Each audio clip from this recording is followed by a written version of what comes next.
Welcome everyone to another week at the Damage Report. It's Monday. I'm John Edirola. Brooke is here. I am with my Stroop waffle. Stroop waffle. Waffle. So Brooke has discovered. Do you want to hold it up for the camera? Yes. She has discovered it's a thing of beauty. Netherlands delight that is the Stroop waffle, and it's great. It's great. They know what they're doing. They know what they're doing. They know what they're doing. So look it up, Stroop waffle. Although that company didn't even call it Stroop waffle. Which I know it was find cultural appropriation, right? It is. It is. Okay. But anyway, we've got not only delightful baked goods for you today, we also have news, and it's going to be a pretty packed show because this weekend featured a 60 Minutes interview between Anderson Cooper and Alexandria Ocasio-Cortez, new representative, where he asked some questions, and we're gonna go over the answers. He got some answers. Some of those questions I found to be interesting. We'll explain why. We also have updates on some important stories from last week, including Jazmine Barnes. We're gonna break that down. An op-ed from inside of Vermont calling on Bernie Sanders not to run for president. They make some arguments and I'm going to respond to them. And we also have a couple of awesome guests who are gonna be joining us. So John Bonifaz is the co-author of Rashida Tlaib's op-ed last week calling for Trump's impeachment. He's gonna be joining us to break down the constitutional argument for the impeachment of Donald Trump. And a little bit later on the show, Joshua Goldstein is the author of A Bright Future, which is a book about addressing climate change with a hearty defense of nuclear power. So we're gonna have that debate a little bit later on the show as well. And then finally, if there's time, R. Kelly has been generating all of these headlines, obviously, because of the new documentary. New video of Drake. Not looking too good for Drake either. So we'll talk about that near the end. An old video, right? Yes, it's an older video that I hadn't seen before. I had not seen it either. So, and you probably haven't seen it, and you're gonna have to wait until the last block to see it because we have to jump into the weekend's news. Okay. Interview is just released. Anderson Cooper, Representative Ocasio-Cortez on 60 Minutes, where they get into a number of different topics. And I found Anderson Cooper's interviewing style to be interesting, but I will reveal that through the questions that were asked. And I wanna go over a few of the sections of the interview that really got a lot of play online. Some of it in advance of the interview actually being released and some afterwards. So the first section was him asking if she believes that Donald Trump is a racist. She responded affirmatively, and then he responded, "How can you say that?" Which I think is interesting. I understand he would probably say, I am the interviewer, I'm just asking a question. It doesn't necessarily reflect on me. That's a cop-out though, yeah. But because I don't know, can you ask a question without it reflecting on you? And I think initially, the initial question, yes, that's where you can ask a question. I like that you pointed that out. That is where you ask the question and it doesn't reflect on you. But the follow-up wasn't necessarily a deep needed follow-up. The follow-up kind of was saying, I mean, are you sure? It kind of like makes it seem like you think what she said was ridiculous. And I do not believe that someone as smart as him, I do not believe that he believes it's what she said was ridiculous. Yes. And that it's just completely unfounded and that no one could say that any of the things that he has said are racist and that, that is, by definition, like being a racist is doing racist things, saying racist things. It's just kind of how it works. So that just seemed weird. It seemed a bit odd. My response probably would have been, well, Anderson, you've been covering him for years now. Why do you think he's a racist? Like, there's no possibility that Anderson Cooper does not believe that Donald Trump is a racist. I just don't believe that either. But the objectivity of CNN and all that or whatever. So, but he didn't have to. That's not being objective. It's almost like. No, I was using objectivity with air quotes I get what that I did not show. Back to Hostmates. See, it's there you go. We're not quite connecting, but we're gonna with her answer. So here is how she responded to how can you say that? She said, the president certainly didn't invent racism, but he's certainly given a voice to it and expanded it and created a platform for those things. They go back and forth, no question. When you look at the words that he uses, which are historic dog whistles of white supremacy, when you look at how he reacted to the Charlottesville incident where neo-Nazis murdered a woman versus how he manufactures crises like immigrants seeking legal refuge on our borders, it's night and day. Those are great examples that she provided. Of course, we can provide even more. Obviously, his willingness to cage children and not really care about it. I mean, every word that he's ever spoken about migrants, whether coming from South and Central America or from Syria, the S-hole countries. Mexicans are sending rapists and murderers. Yeah, he's believing that judges of Mexican descent cannot be involved legally with him because they'd be biased simply because they are of Mexican descent. I mean, we could go through a lot of things. we have gone through a lot of these things on the show before. You all understand that. So I found his question to be a little bit. It does a disservice to like throw away the facts because you don't want to offend the president. That's not any of our jobs. Yeah, it's not. Come on. Our obligation to not offend the president, first of all, never existed, and second of all, evaporates after he starts his presidential campaign by saying that they're sending rapists and murderers. So next question, is she too left? Is she too extreme? Is she gonna pull the Democratic Party too to the left? Here is how she responded. Well, I understand that concern. I think that I'm a much more reasonable person people tend to make me out to be. I can see how Fox would consider a living wage to be a radical far left agenda when they are supporting the incarceration of children at the border. I can see how they think that us believing that people should have the legal right to apply for asylum is so vastly different than their punitive policy to build a wall and shut our borders. It is radically different from their point of view, but we're not the ones that are advocating or defending the violation of human rights, and they are. And so that, again, a great response. You could add on to that. My argument has been for a very long time, the positions of a person like Alexandria Ocasio-Cortez seem radical to people who are entirely disconnected from the struggles of everyday Americans. If you understood what was actually going on, if you understood the actual threat posed by climate change, if you really come to grips with the challenge we face, then complacency is radical. Addressing the problems is not radical. It does not seem radical to anyone who knows how to make common sense. It's just, that's a cop-out for people who don't care about a certain class of people in this country. Because anyone, just like explaining working 40 hours a week and not being able to pay, rent in, the worst neighborhood with the worst apartment ever just doesn't really seem fair. Not being able to buy food for you and your kids, that's just probably not the best for such a developed country. And then I think all people would be like, yeah, that's right. The difference is, do they think those people deserve any more help? No. But I don't think anyone even actually believes that the things that she's talking about, those specific examples, are radical.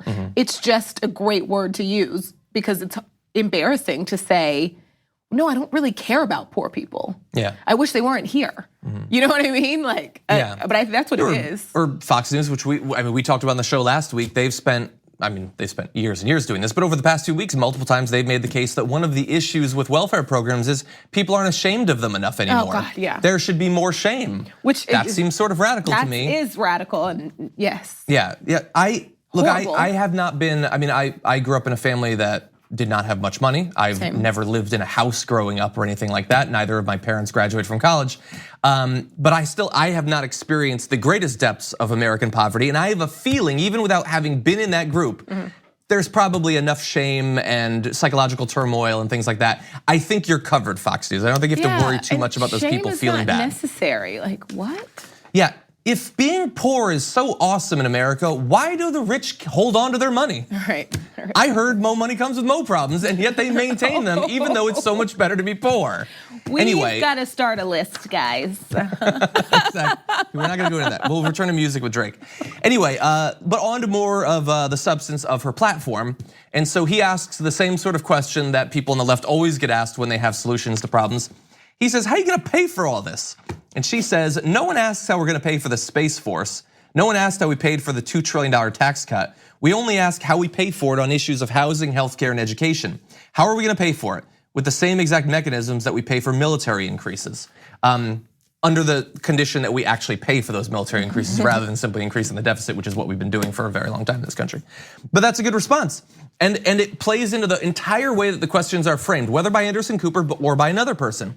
Raising taxes is radical, even if you're raising taxes not even as high as they once were. Right. If you're the one cutting the taxes down to a fraction of what they once were, that's not radical. You don't get asked that question. Now the media, when the Trump tax cuts were being considered, they might have covered how much it's going to increase the deficit or how much it's going to increase the national debt. That's good, that's responsible. But they weren't calling them radicals for pushing for the tax cut. Radicals are just people who fight for working Americans in the modern day media parlance, I guess. So anyway, that was Anderson Cooper. Anderson Cooper, probably fairer than a number of other people would have been with Alexandria Ocasio-Cortez, but this is probably, I would say, the best case scenario for her, the best shake she's gonna get in the media for her ideas. And not just her, soon we're gonna be in the presidential campaign. She's not running, but others with a similar campaign like Bernie Sanders, Elizabeth Warren on many issues. We'll see how questions are addressed to them in debates versus people who are more to the center. I think she's good.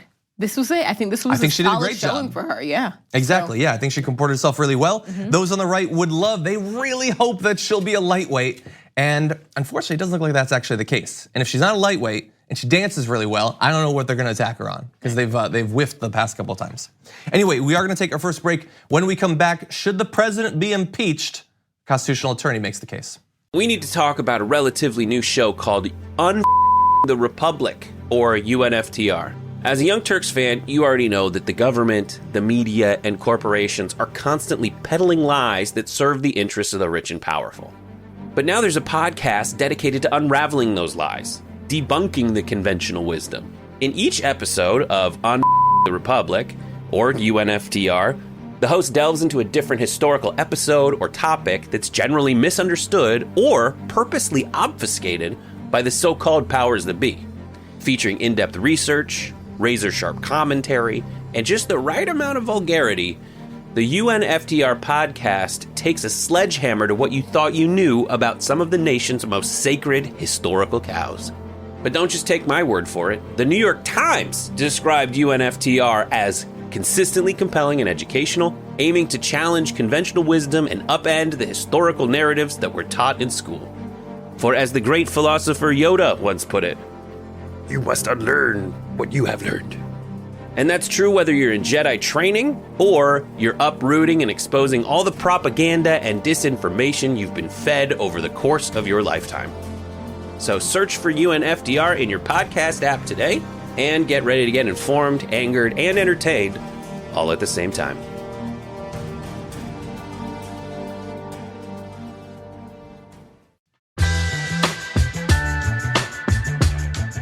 Welcome back to the show, everyone. Our guest will be joining us just a little bit later on. We're going to push on with the big breaking news from over the weekend. We have had some progress, thankfully, in the case of Jazmine Barnes, the story we talked about last week. They have apparently tracked down, there's a lot of evidence that it is the right people, the suspects in the killing of Jazmine Barnes and the shooting of other members of her family last week. If you're not familiar with that story, and you might not be because for some reason the media didn't really pick it up too much, someone pulled up alongside the car of Jazmine Barnes and her family and just opened fire, killing her, striking her mother as well. Just a devastating tragedy. And thankfully, apparently as a result of a tip to Shaun King, who launched an online campaign to try to track down the killers, they have arrested 2 suspects. So Eric Black Jr. was arrested Saturday in a traffic stop for not using his turn signal. He's accused of driving the car used in Jazmine's death. He faces a charge of capital murder. And Black told investigators that he drove the vehicle used while a man in the passenger seat opened fire. Black said the gun used in the shooting was at his home. He gave officers permission to search for it, and they found a 9mm pistol consistent with shell casings recovered from the scene. The sheriff did not initially want to identify the second person, but prosecutors identified it, Larry Woodruff, as the second suspect. So 2 people tracked down. The evidence so far seems consistent with what we know, so potentially the right people. And perhaps on the path to justice. And of course, everyone's like, they want to talk about, initially there was a question of whether this was kind of like a race-related shooting, whether this was like a hate crime, because the witnesses were saying it was a white man in a pickup truck. They had like a description of what he looked like. And this random shooting, it turns out it was indeed a random shooting, but the witnesses were wrong about who the shooter was. And I think given that information, especially here, like no one ever said, it was a hate crime. It was just that, okay, this is the information that we have. This should be looked into. And I still think it should have. I also think that the issue of gun control, especially in Texas, is something that, this should, again, like shine a light on, and something that we should look into, because a little girl was killed. Her siblings saw her dead body, or shot in the head. And I'm glad that they got this suspect. And Shaun King, I think he was offering up to $100,000. Did eventually get to $100,000. Wow, that's amazing. Now, I mean, there will be a trial. We'll have to find out who actually did the shooting. I mean, this first person says, oh, it was the other person. The gun's at my house, though. Okay, well, I mean, we have to wait to find out who actually did it. It could have been one or the other. But in any event, it seems like they got the right people. I don't understand exactly why the witnesses seemed in agreement about the fact that it was a person in a different car. But clearly a person in that car was on the scene. I think they saw a truck. I think that's what I heard. They saw a truck fleeing the scene. And so that's what everyone described, but maybe no one saw the actual shooting, but they saw a truck fleeing. And if you were driving that truck, you'd zoom off too when someone, you saw or heard gunshots. So I imagine that's what happened. Exactly. And I saw some right-wing journalistic outfits or whatever, some places where they were like shouting, they were lying. It's not a hate crime. They were saying it was race related. It's not race related. First of all, you weren't interested in the story when there was a possibility that it was. The only reason you're talking about the story at all is because it ended up that it was a black person that apparently did the shooting, which is, I think, ridiculous. Would you cover these sorts of stories naturally? No, you would not cover these sorts of stories. And the thing is, so why did we believe that it theoretically could have been race related? It didn't say that it was race related. At all. I never saw anyone say that it was, yeah. Exactly, thought that it was a white person because witnesses at the scene said it was a particular race of person in a particular car. And when given that, is responsible to call for further investigation. Exactly. Yeah. Now compare that to almost any time there's some sort of terror attack and like a name leaks. And so sleuths online track down the wrong person's social media account and begin just saying, oh, I found somebody. I believe I know everything about them. That's a little bit lighter, but I've seen Breitbart runs with that sort of thing constantly. So yeah, spare me the theatrics about the fact that people thought it might have been a white person because witnesses said it was a white person. Anyway, much more importantly, while nothing, if these people go to jail for the rest of their lives, it doesn't get you Jazmine Barnes back. Right. And so that family is permanently affected by this. Thank God they did actually get the people because it would have been all too easy for that killing to happen and then that's it. That's all you hear about it. They never track down the person, assuming they do have the right people, and there's a lot of reason to believe that they do. This is certainly a good outcome. I agree. Yeah. Okay, let's move on to a very different sort of story. Bernie Sanders is not currently running for president. It seems safe to say that he probably will, but he hasn't declared that he's going to, despite the fact that others have. So as of right now, Elizabeth Warren is running, Richard Ojeda is running, he's been on the show previously. But Bernie Sanders probably will. And one newspaper in his home state of Vermont, not interested in it. And so they posted an op-ed about why he shouldn't. And I will just say, I understand that I am biased because I supported Bernie Sanders in 2016. If he runs, I will likely support him in 2020, although it is possible that some other candidate will be more appealing. I would say if you're going to try to convince him not to run, the arguments made in this piece are not particularly convincing. So let's read a few excerpts. The Times Argus said, "We fear a Sanders run risks dividing the well-fractured Democratic Party and could lead to another split in the 2020 presidential vote. There is too much at stake to take that gamble. If we're gonna maintain a two-party system, the mandate needs to be a clear one. There is strength in numbers, and if anything has been shown in recent years, it is that unless tallies are overwhelming, there can always be questions or challenges raised over what vote totals really mean. Popular vote versus electoral college results." So first of all, if you believe that there is a split in the party, it seems odd to just say that side's responsible, that side shouldn't run. Okay, well, you could get past the split by the other side not running, hypothetically. Right. I'm not even, like you'd have to make that case, but it seems ridiculous to simply say, oh, there are people other than Bernie that disagree with him, so he shouldn't run. Has there ever been a primary nominating process where everyone was in complete agreement about who it should be, what they should run on, what the campaign should be about? That would be a sad state for a primary, I think. Yeah. In any event, okay, so let's say Sanders, let's say Biden, he's well known, slightly different politically. Let's say if they were to both run, it would split the party. Then why is Bernie the one who shouldn't run? Biden's been out of politics for longer. Why does Biden have a better call to run than Bernie does? It's a really weird, kind of fascinating, I think, argument that, think about like the primaries when this past presidential election, there were like 8 really famous Republicans all running for president. And then we have 2 people essentially on the other side, and people are so upset that there were 2. There were 8 really famous names on the other side. I mean, it was probably more Let than that alone at all one of point. the others. There were 17 people initially. And they had 2 debates each night for the Republicans. There's so many. So that's fascinating. I do think, for whatever reason, the Republicans were able to come together in agreement on the one person after they were forced to, which is what a primary does, better than on the other side. But I think then the discussion should be on the voters. Hey. And the thing is, again, I mean, maybe it's just because I initially come from academia, although obviously I didn't finish my PhD. I have to say that because otherwise people say it in the comment. But I did stats and I did methods and all that stuff.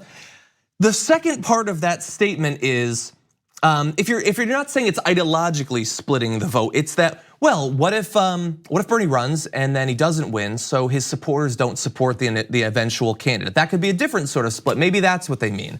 And that case was made, by the way, about 2016, saying, oh, it was them damn Bernie voters who didn't support Hillary Clinton. That's why we got Donald Trump.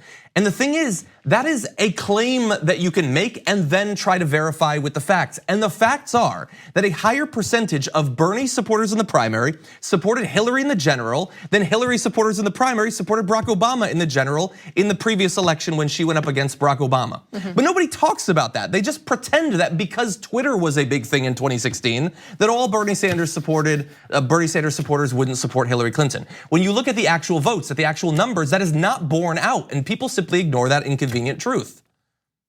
Anyway, let's go on to their next argument. Okay. So the Times-Argus says, for us, this comes down to principle over ego. It is one thing to start a revolution, but at a certain point, you need to know when to step out of the way and let others carry the water for you. Now, it might be that the Times-Argus has supporting arguments for why it is that in this particular case of a revolutionary, he should step aside and let other people do it. I would love to read that, but that was literally the entire paragraph. I guess who's there was gonna no do other it argument. then? I mean, look, there are certainly other progressive candidates. I mean, you could say that to some extent Elizabeth Warren could carry the torch. But to some extent, so exactly. Who's gonna do what they just said? Yeah, and why, by the way, like this is about principle over ego. That he would have this ego that he'd run again. Like personal, and it's fascinating. I know. Yeah. Is he the only person that's ever thought about running twice for the presidency? Okay, Hillary Clinton came back after 8 years and she ran again. She was free to. That's her right as an American to do that. It almost was she what egotistical? Voters were telling her, like. Yeah, she had a ton of supporters, obviously. Yeah, I mean. She was a very well-liked We really like you. We just really like him more. So just give us this, and then we'll have your back. I mean, it's almost like that was like a big part of the conversation when Obama won. Yeah. Like, we're not saying we hate you. Yeah, and we just really want him in there. I want to cover one more because you're going to see a lot of this. Times-Argus is a small outlet. It's a daily newspaper in Vermont, but this sort of argument you're going to see all over the place. So they go on to say, all signs point to another run, even with accusations this week that Sanders' campaign staff during the 2016 run engaged in sexist remarks, as well as claims of poor treatment and lower pay for women. So what that statement says is, it is shocking that he's even considering running because of that reporting. How could he even think about the possibility of running if people in his staff did this?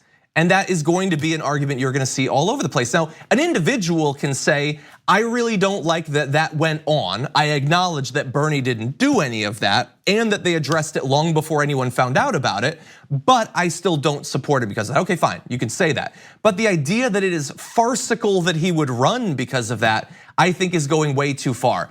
I mean, look, this is obviously a smaller scale thing because so far as we know, it's one aide as opposed to many. But Kamala Harris had an aide who stepped down over sexual harassment. Should she be barred from running? Is it crazy if she were to want to run? Of course not. She could run if she wants to. She didn't do it. And in this case, Bernie Sanders didn't do it. I don't know. I find that to be frustrating. Yes, I will agree with that. And they go on to talk about how he's bombastic and prickly, which at the very least, that is at least some parody with what people have been saying about Elizabeth Warren not being likable enough. Fine, if you want to start saying that male candidates aren't likable enough, I guess that's only fair. Not a good reason not to vote for the guy. Like personal experience that he is hard to be around. Because that's kind of more, it's not saying like male candidates in general. It's just specifically seem like, hey, we know this guy, we think he's awful. Yeah, exactly. That's kind of what it's kind of what I'm only saying, fine, let's if people are unlikable, let's point it out in all cases rather than doing it in a gendered way, basically. That's all I'm saying. Okay. Yeah, he's a gruff guy. Acknowledge that. I think it's sort of silly not to vote for someone because they're gruff, but okay. The Republicans sure do. I gotta read one more. I apologize, we're over. Because they say this, the 77-year-old can be bombastic and prickly. He can be dismissive and rude in his arrogance. You are either with Bernie Sanders or you're not. Yeah, no other politician has ever had supporters that really like that person and don't like other people. That no-nonsense approach in his politics are endearing to many. But it is as extreme on the other end of the spectrum in its policy elbow-throwing and idealism as what we face today from the right in their standard bearer, Donald Trump. That is an insane statement. That again, I would love to give their argument for why it's the same thing as Donald Trump, but they provide no additional arguments. What a lazy op-ed. Yeah, well, yeah. The people in the comments are lighting them up, though. Yeah? Yeah. See, I didn't read that, but Yeah, I guess I'm not that surprised. He's very well liked in Vermont, by the way. Yeah. Anyway, we do have to move on. When we come back, joined by that guest, hopefully talk about, we do? Good. Impeachment of Donald Trump. What is the constitutional basis for it after this?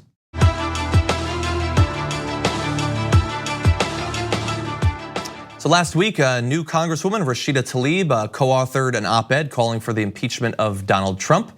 That got a little bit of news. It was overshadowed just slightly by the language she used in talking about that. But the co-author of that piece, John Bonifaz, joins us now. John, welcome to the show. Thank you for having me. Very glad to have you here. So you're also the author of The Constitution Demands It, the case for the impeachment of Donald Trump. So this is a topic you have returned to a couple of times. And so we will appreciate your insight into why he should be impeached. So in that op-ed, there's a quote that we already have overwhelming evidence that the president has committed impeachable offenses. For those who have been blissfully unaware of what's been going on for the past couple of years, what are some of the standout pieces of evidence? Yes, and just to clarify, I'm the co-author of that book, The Constitution Demands It, with Ben Clements and Ron Fine at Free Speech for People. And what we have identified are 10 legal grounds, separate legal grounds to start impeachment proceedings against this president, starting with his violations of the foreign and domestic emoluments clauses of the Constitution. These are the anti-corruption provisions of the Constitution that require that a president not be engaged in for-profit business-making interests while he's serving in the Oval Office. This president refused to divest from his business interests around the world. He's been illegally taking foreign payments and financial benefits from foreign governments around the world, as well as from the federal and state governments in this country in violation of the domestic emoluments clause. So he's been treating the Oval Office as a profit-making enterprise at the public expense. And that was the first ground, really, for impeachment proceedings and why we launched this campaign with Roots Action at impeachdonaldtrumpnow.org the day of the inauguration. Since then, he's engaged in obstruction of justice, abuse of the pardon power, dealing with calling on law enforcement agencies, including his own Justice Department, to go after his political opponents.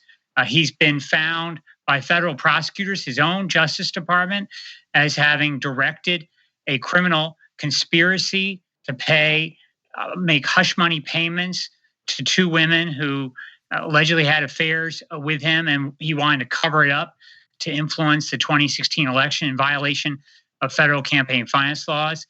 He has engaged in cruel and unconstitutional imprisonment of children at the border, the southern border. These are violations of their due process and equal protection rights, as well as their Eighth Amendment rights against cruel and unusual punishment. The list goes on, and we do not need to wait for Robert Mueller's investigation to be completed before we can start impeachment proceedings against this president. So that's interesting because a lot of people seem to believe that if there is going to be a conversation about impeachment, it should wait for Robert Mueller to wrap up his investigation. But you lay out in the op-ed that there's a difference between the impeachment power that our elected officials hold and the criminal power of prosecution. Why is that important? Why is that distinction important in terms of convincing people that the Mueller investigation, while it might turn up additional reasons for impeachment, is not necessary to get that process started? Well, the framers were very clear that the impeachment power was there to protect the republic. When you have someone like this president, a lawless person in the Oval Office, threatening the republic, threatening our Constitution and our democracy, the remedy with impeachment is removal from office. And that is distinct and not the same as dealing with accountability in the criminal justice system. What Robert Mueller is focused on is whether or not Donald Trump or any of his associates committed crimes under the federal criminal code in coordination with the Russian government to influence the 2016 election and with respect to obstruction of justice. That's his focus. And that is a separate question as to whether or not this president has abused his power and abused the public trust. High crimes and misdemeanors does not relate directly to any kind of question of federal criminal violations, and there's no requirement whatsoever in the Constitution that there be somehow a criminal indictment or a criminal conviction before starting impeachment proceedings. So what we have is overwhelming evidence today of abuse of power, abuse of the public trust. It's been almost daily basis that this president engages in an impeachable offense, and waiting on the Robert Mueller investigation to be completed is misplaced. What Robert Mueller focuses on is whether or not there will be accountability in the criminal justice system. But what Congress must focus on is whether or not this president should be removed from office for having committed these abuses of power. I'd like to get your response to two of the counter arguments that I've heard from people who might, on one level, think that he deserves to be impeached or even wish to see him impeached, but don't think that we should pursue it right now. The political and sort of pragmatic reasons. So one is that hypothetically the House could impeach him, but the Senate is held by Republicans and they're unlikely to convict him. So I guess what would be the point? And the other argument is that it might hurt the Democrats' chances in 2020 to do the divisive thing that is impeachment. How do you respond to those counter arguments? So on the first argument about whether or not there are the votes in the Senate to convict, it is far too premature to be making that assessment today. Congress has not even started impeachment proceedings. When it starts those impeachment proceedings, there will be evidence that comes forward for the public to see, for senators as well to see, and that may very well change the dynamic in the Senate. We have to remember that during the impeachment process in the Watergate era, most Republicans were not with the impeachment process. Most Republicans stood by Richard Nixon almost to the very end. And in fact, a significant percentage, something like 30+% of the American people still supported Richard Nixon, even when he took that helicopter ride out of the White House after having resigned. This is not a process that automatically gets the majority of the country behind impeachment. But the fact is, we already see in polling upwards of 40+% of the public ready to see the start of impeachment proceedings, and the educational process that takes place will sway others to come on board to recognize that this president is a threat to our republic. The other answer here is that we cannot engage in looking at the question of whether or not the Senate will convict as a way of not starting the impeachment process. The fact is that charges need to be laid out. That's the House of Representatives' responsibility. And those charges are there to be made today with all the evidence that's come forward. And the Senate then must hold the trial, and the public will see how it plays out. And the public will be engaged at that point in having been educated about all these abuses of power. On the question of 2020, really what people are saying when they say that we ought to just wait till the next election is they're putting party over country. They're effectively saying that, we're going to allow this lawless president to remain in the Oval Office, the Constitution to be trampled on, the rule of law to be defied, and we'll just play this out as a political game until 2020. That is a very, very dangerous precedent to set for administrations going forward, and it's a threat to our republic today. The reason why Donald Trump needs to face the impeachment process today is he's a threat to our Constitution and our democracy, and to leave him in the office without any kind of charges being issued and without trying to engage in addressing this threat is a danger really to our country. Well, John, thank you for joining us and breaking down your view on the impeachment. Perhaps, if Rashida Tlaib is listened to in the House, we will end up finding out. So thank you. Thank you. We're gonna take a short break. When we come back, climate change. One potential approach, a little bit controversial. We're gonna break that down after this. So how exactly do we deal with the threat of climate change? We're joined now by an author who's written a book laying out one path. That is Joshua Goldstein, author of A Bright Future. Joshua, welcome to the show. Good to be here. Great to have you here. So we want to talk about your book. And first off, I want to talk about how you have framed dealing with the problem. Because generally, when talking about climate change, we hear small little changes you can make in your life, little things that you can do that could potentially add up. But you wanted to set out from where we need to end up and then talk about what exactly needs to happen for us to get there. How does that reframing influence the solutions that you come to?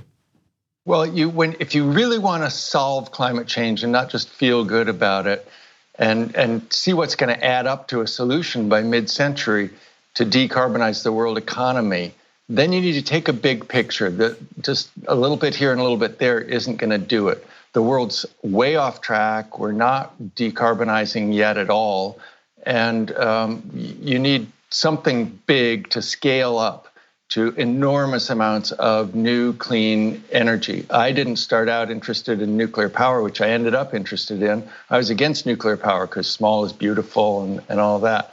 But I came to the conclusion when I looked at climate change, if we're serious about it, then you really need to keep nuclear power in the picture, and frankly, a lot of it. So that is certainly what makes your book a little bit controversial from the point of view of many environmentalists who for literally decades have been opposed to the expansion of nuclear power with concerns about nuclear waste or the potential of accidents. How do you respond to those concerns? Well, if you look at the data on nuclear waste, honestly and frankly, and with a view to, this might be our best shot to stop climate change, which is a catastrophe in the making, then the actual safety record of nuclear power is remarkable. Over 60 years, we've had one serious accident at Chernobyl, a lot of overhyped fears about other things. And the nuclear waste is probably the most misunderstood part of nuclear power. The actual volumes are so tiny, you could live your whole life on an American-style electricity use, all of it coming from nuclear power, and the waste would fit in a soda can. If you took the whole country's waste from 60 years of nuclear power, it fits on a football field stacked 20 feet high. It's really small amounts. And by comparison, the other industrial waste, and especially from coal and other fuels, are much, much larger and equally toxic. Arsenic, lead, terrible particulate matter put into the air that kills 1 million people a year from coal. So we've just got it all out of proportion. And as I say, I used to be against nuclear power. It's kind of a visceral thing. We confuse nuclear power with nuclear weapons. Those of us that grew up in the Cold War are afraid of nuclear war, but they're two completely different things. A power plant can't blow up like a nuclear weapon can. It's physically impossible. The waste can be managed. We put it on dry casks out back. It's certified safe for 100 years. Never pretty much had a problem with it. So all this is overhyped fears. What we should be worried about is climate change.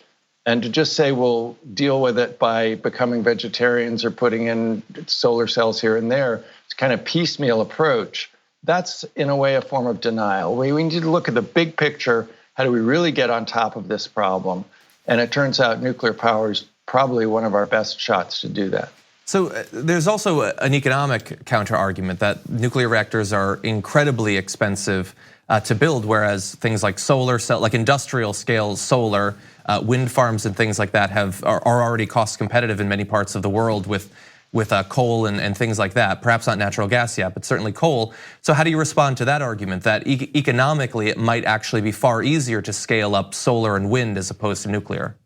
Well, you just can't scale solar and wind fast enough, and they're too intermittent to really take the lion's share of the electrical grid, although I'm all for them where you can do them, and they are getting cheaper.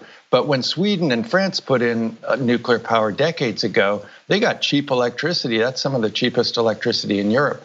And South Korea these days can build nuclear reactors at 1/6 of the cost of what the United States is doing, and they have cheaper nuclear power than coal or anything else.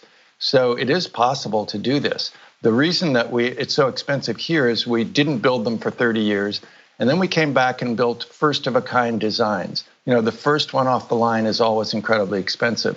And then we changed the safety regulations and the designs after they were already started on construction. It's just the wrong way to go about it.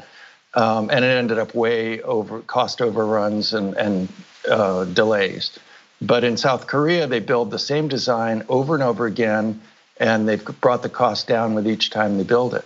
Now, looking into the future, if we can build 100 reactors a year instead of 19 that are under construction in China now, for instance, then you can build them centrally at shipyards or in factories and crank them out more like Boeing jetliners and less like individual site-specific construction projects. And then the costs will come down below coal, below everything, and that's going to be a game changer. Okay, well, Joshua Goldstein, thank you for joining the show and breaking this down. The book is A Bright Future, and we appreciate you coming on the program. Thank you, and there's a website at brightfuturebook.com if people want more information. Thank you. We're gonna take one more break. We come back, a potentially controversial video, a slightly older video of Drake has surfaced, tying in quite nicely with the new R. Kelly documentary, so we'll be breaking that down after this. So earlier in the program, we talked about how they believe that they have caught those who killed Jazmine Barnes, but that wasn't the only step towards justice in the past. Is there? So what other breaking news is there? Come this August, Toya Brown will be a free woman. Governor Haslam announced this morning that he has granted full clemency. There are some conditions. Obviously, she's not being released immediately. She's going to be released in August. It's a long gap. She's available for release. It is a long gap. Can you imagine finding out that you'll be released like months and months in the future? You know, but I don't think that she's probably thinking of it like as compared to being released now. I think she's probably looking at it as compared to spending 51 more years. It's certainly good news, in prison, exactly. And she's going to be on probation for 10 years. So she's not, you know, if you look at it's still rough. It's still rough because a lot of those terms usually say like you can't have any interaction with a police officer. So you can't be arrested. It's not, a lot of times you can violate probation just by being arrested, let alone being convicted, which is, I'm not sure how it's working in the state of Tennessee, but I mean, this is good news. This is a woman who has been serving a life sentence since she was 16 years old, and probably without, you know, how we show outrage these days, without social media, without celebrities getting involved. This is probably a woman who would have spent the rest of her life in prison. And the governor's statement, essentially, he said, you know, she's admitted to an awful crime, but he doesn't want to take away from the fact that like someone that young shouldn't be serving a life sentence, right? And then B, he says that he doesn't want to take away from the changes that she's made in her life behind bars. So obviously thinks she's deserving of this. I think a lot of people do. You know, just looking at the case, let alone how unjust it is to give a teenager life in prison. And not even considering all of the other circumstantial stuff around it, the context of it. But this is the celebrities that helped out. Certainly, like, it's interesting that if there was no Twitter, would this have happened in the social media campaign around that? We don't know. I mean, Twitter is like 99% pure unfiltered evil, but every once in a while, it does a little bit of good. Okay, so you've accomplished that, Twitter, now go back to being evil. Okay, with that, why don't we jump to really fast one last story. R. Kelly, Under the Gun, new documentary, Surviving R. Kelly. He's not the only one with some bad news though. Old video of Drake that has previously been available, I hadn't seen, of him at a concert, a little bit questionable. Let's take a look.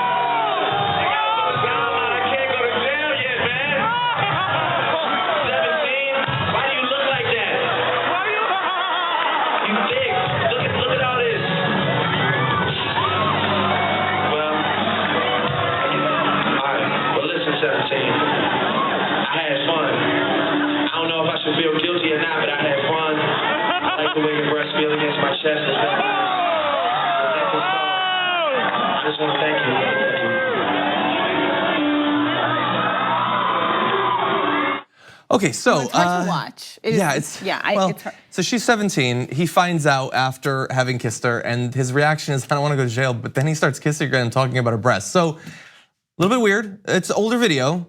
How do you react? He was still 23. He wasn't 17. It would have been, I think, hilarious. Not hilarious, but it would have been perfectly entertaining to be like, "Oh, girl, you got to go sit back down."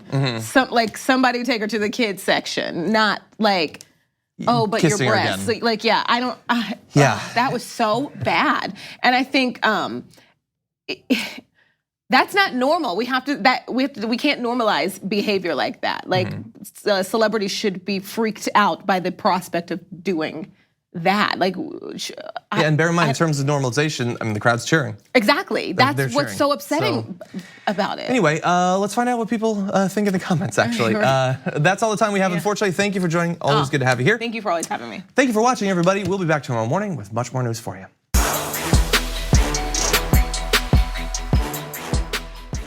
Thanks for listening to the full episode of The Damage Report. Support our work, listen ad-free, access members-only bonus content, and more by subscribing to Apple Podcasts at apple.co/TYT. I'm your host, John Adarola. I'll see you soon.